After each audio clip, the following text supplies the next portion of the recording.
महाराष्ट्र, आपण पाहतोय थेट कोल्हापुरातून हे दृश्य येत आहे। शाहू महाराजांच्या घरी सुद्धा बाप्पाचं आगमन झालेलं आहे। बाप्पाची आरती करून बाप्पाचं घरामध्ये स्वागत केलं जात आहे। ढोल ताशांचा गजरात शाहू महाराजांच्या महालामध्ये बाप्पा विराजमान होणार आहे।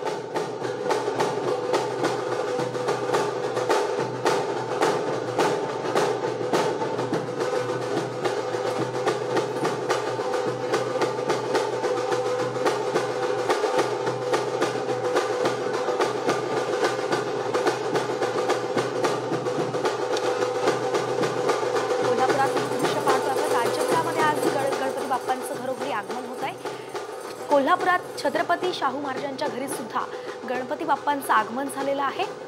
त्यांच्या सुनेच्या हस्ते आपण पाहतोय की आत्ताच गणपती बाप्पांची आरती जी आहे ती पार पडली। स्वागत गणपती बाप्पाचं घरामध्ये केलं जात आहे।